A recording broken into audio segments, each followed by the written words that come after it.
Hello everyone, I am Amit Sarkar. Welcome to my YouTube channel Science Academy Plus. In our last two videos, we have discussed about what is viscosity, what is dynamic viscosity, about kinematic viscosity and the units of viscosity. Today we will discuss about the effect of temperature on viscosity and the rheological behavior of viscosity. Okay, so let's start our video. Now we know there are two types of viscosity. Okay. One is dynamic viscosity and another one is kinematic viscosity. Today we will discuss about effect of temperature on viscosity, basically on dynamic viscosity. And fluid is categorized in two types, that is liquid, another one is gas.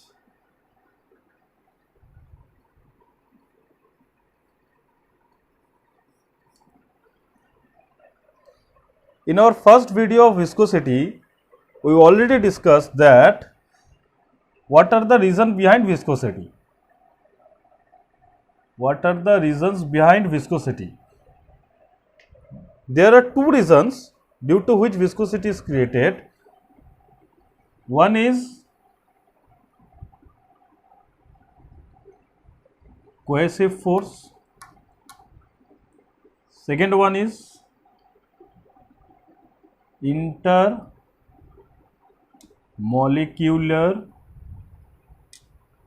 momentum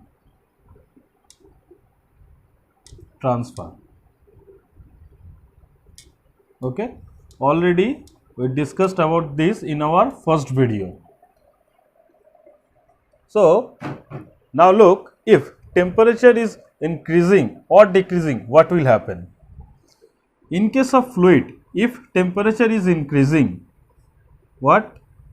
If temperature is increasing, in case of liquid, what will happen? The cohesive force in molecules of liquid will be less when temperature will increase, because in case of liquid, cohesive force is much predominant than intermolecular momentum transfer in case of liquid. So whenever temperature will increase, this cohesive force of liquid will be less. This cohesive force of liquid will be less or reduced, then the viscosity will be reduced. Okay, temperature increase, cohesive force reduce, then viscosity will also reduce. Then what is the effect of temperature in case of liquid? If temperature will increase, cohesive force will reduce as well as viscosity will reduce. Similarly, in case of gas, what will happen? Look, in case of gas, is temperature will increase, then intermolecular momentum transfer, this is much more predominant in case of gas rather than cohesive force. If temperature will increase, then the molecules, the collision between molecules will be more, so that the kinetic energy will be more and the friction will be more. Due to this friction, viscosity will be more. Clear? So in case of gas, what will happen? If temperature increase, then friction will increase and viscosity will increase. So for liquid, we can say due to increasing of temperature, viscosity will reduce, and in case of gas, due to increase of temperature, viscosity will also increase. So this is the effect of temperature on viscosity. Clear? Now this can be represented by a numerical formula, that is, in case of liquid, mu is equal to mu 0 into 1 plus alpha t plus beta t square. Okay, that is for liquid. In case of gas, this mu is equal to mu 0 into 1 plus alpha t plus beta t square. Now what is this? Look, this mu is dynamic viscosity of fluid or liquid at T degree Celsius. Mu 0 is dynamic viscosity of liquid at 0 degree Celsius. Alpha and beta are two constants. Clear? In case of gas, this mu is dynamic viscosity of gas at T degree Celsius, whereas mu 0 is dynamic viscosity of gas at 0 degree Celsius. Alpha and beta are two constants. Okay. So these are the numerical formula with respect of temperature. So this is our effect of temperature on viscosity. Clear? Okay. Now move to our next topic, that is rheological behavior of fluid with respect of shear stress and rate of shear strain. Rheology. Rheology is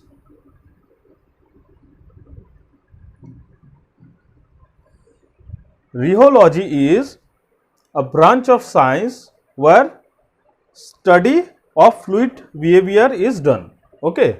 Rheology is a branch of science where study of fluid behavior is done. That is rheology. Now come to our different kind of fluids as per rheological behavior. First one is ideal fluid.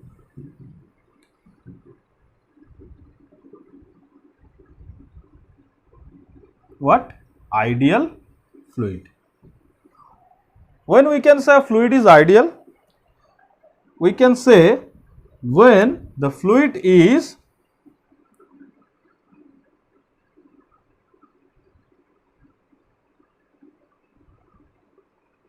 incompressible,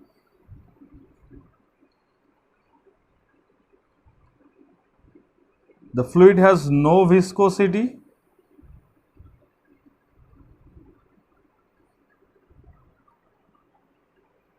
incompressible, no viscosity, and no shear stress. Now look, as per Newton's law of viscosity, tau is equal to mu into du by dy. Then if it has zero viscosity, that means mu is equal to 0. Then what will be the value of this shear stress? This shear stress will also be 0. That means there is no shear stress. So in that case, a fluid can be called an ideal fluid. Now it can be represented in rheological curve. Look.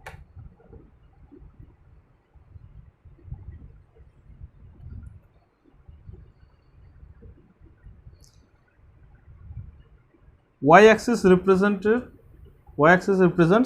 tau, that's mean shear stress.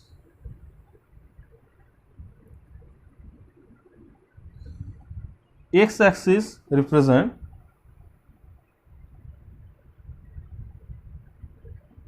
rate of shear strength. We know d theta by dt is rate of shear strength, or it is also known as velocity gradient, that is du by del y,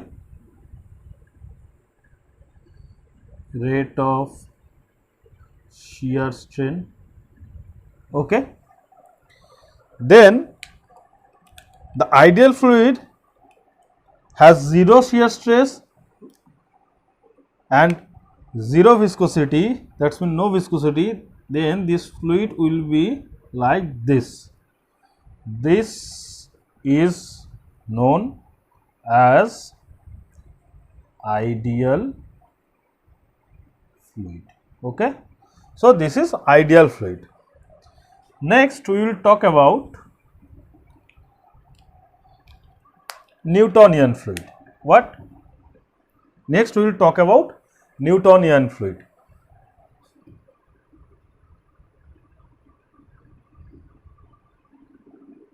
Newtonian fluid. Now what is Newtonian fluid?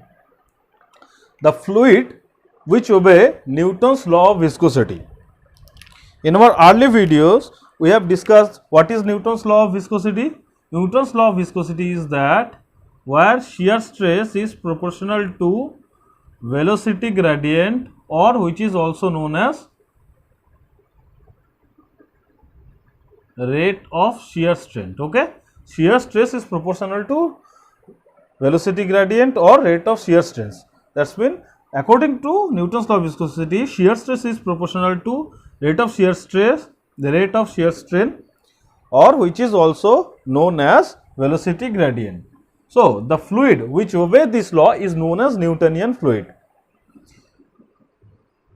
and this tau is equal to mu del u by del y. This is dynamic viscosity. Now let us try to understand in rheological curve.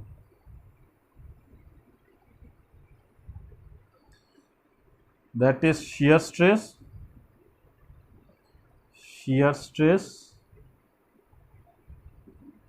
okay, that is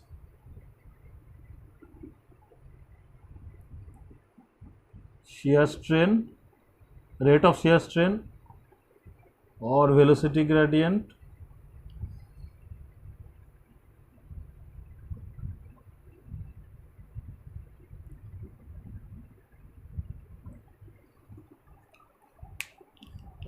then look, this tau is equal to mu into del u by del y.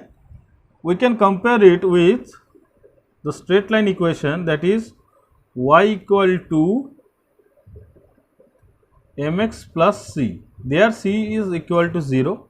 Now look, tau is equal to mu into del u by del y. Okay, this y is equal to tau and this x is del du by del y, and this m, this constant is as dynamic viscosity. So it will represent like this. This is Newtonian fluid and the slope of this line is mu.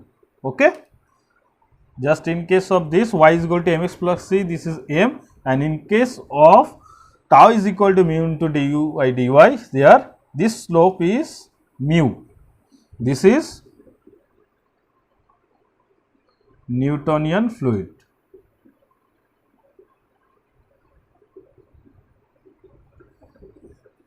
Okay, this is about Newtonian fluid. Now Newtonian fluid is this kind of fluid which obey the Newton's law of viscosity, and non-Newtonian fluid are those fluid which does not obey the Newton's law of viscosity, that is tau is equal to mu into du by dy, but it follows the law of power, the law called power law. What is power law? Power law is tau is equal to m du by dy to the power n. What is this m and n? This m is known as consistency index. Consistency index, remember it. And this n is known as flow index. Clear? The non-Newtonian fluid follow the power law, that is tau is equal to m into du by dy to the power n.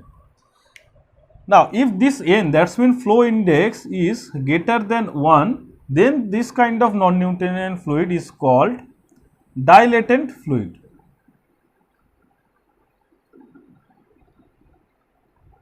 And if n is less than 1, then this kind of fluid is known as pseudoplastic. Pseudoplastic fluid. Okay. Now, what is dilatant fluid? This fluid is also known as shear thickening fluid. What? Shear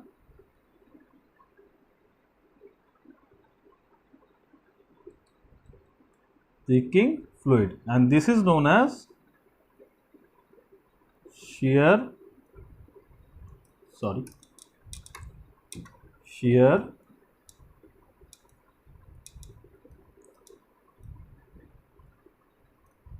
thinning fluid. Now, what is shear thickening or dilatant fluid and shear thinning and pseudoplastic fluid? In case of shear thickening fluid,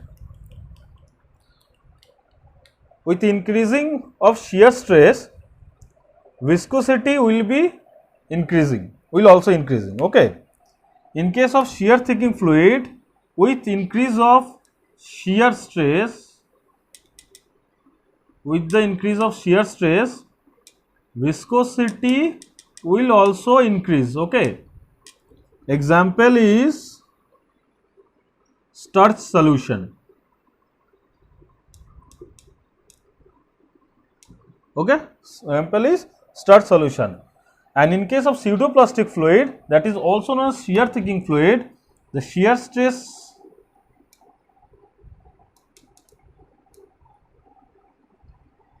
if shear stress will increase, then the viscosity will decrease.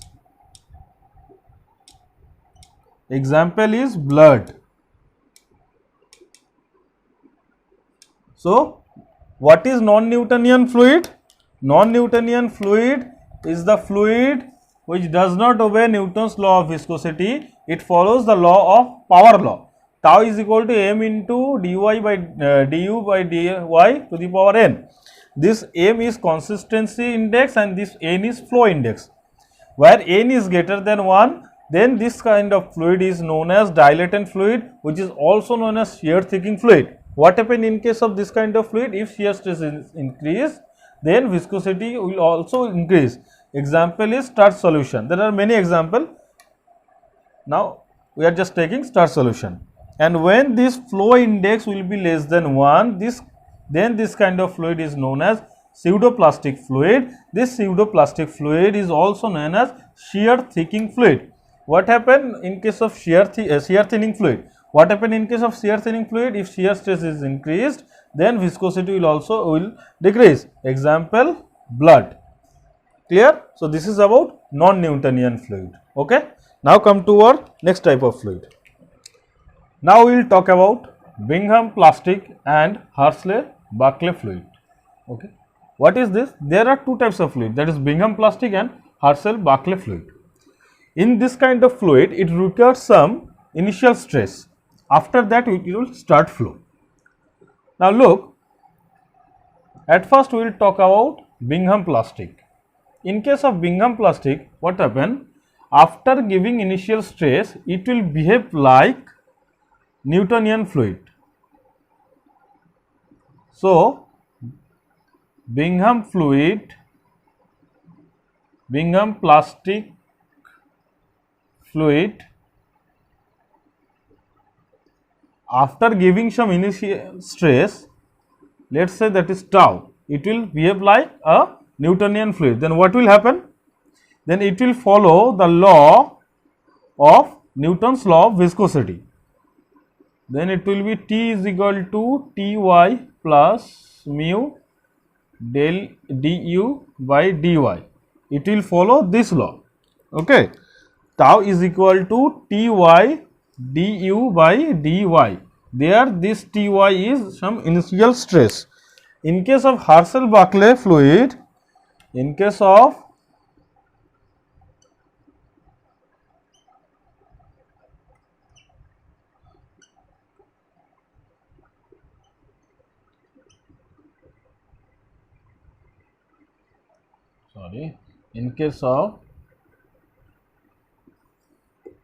Hershey-Buckley fluid, after giving some initial stress, it will behave like non-Newtonian fluid. Then the equation will be tau is equal to tau y, that is the initial stress, plus we know it will follow the power law, not the Newton's law of viscosity. then it will be m into du by dy to the power n. As we discussed, m is consistency index and n is flow index. Okay, we have already discussed it. Then what will be the graphical representation of this Brigham plastic and Herschel-Berkeley fluid? It will be like this.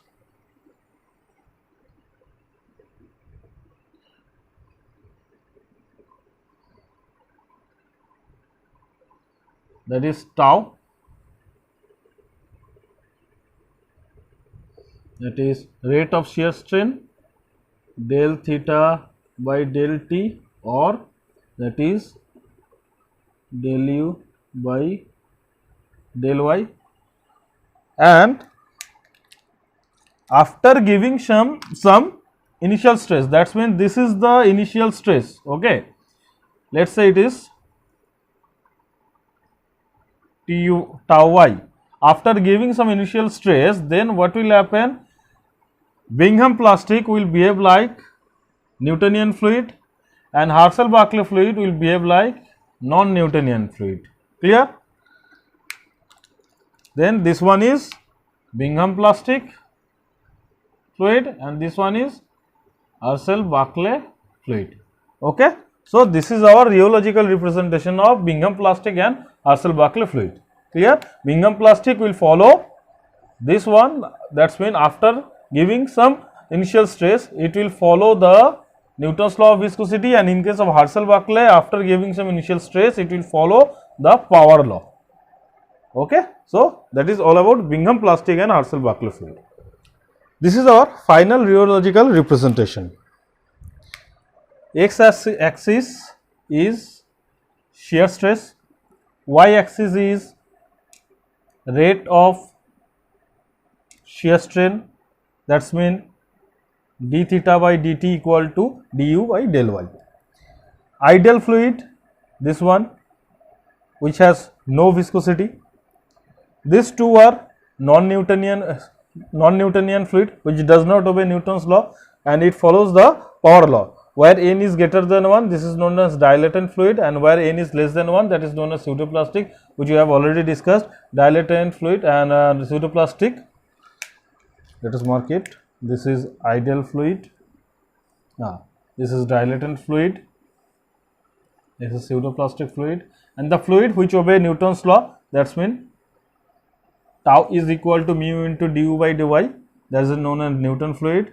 This is mu, this gradient, and this is Brigham plastic which requires some initial shear stress, after that it will start flow. So, this is tau y, this is initial shear stress, after that it will flow, and the fluid after that which follow the Newton's law of viscosity, this is known as Brigham plastic, and which does not follow and follow the power law, that is Herschel-Berkeley fluid. Okay. This is our final rheological representations of fluid in terms of shear stress and rate of shear strain. Clear? Okay. So, this is all about today's video. I think I have made myself very clear. If you really like this video, then like and share this video. Also subscribe my channel. Okay. Thank you. Thank you once again.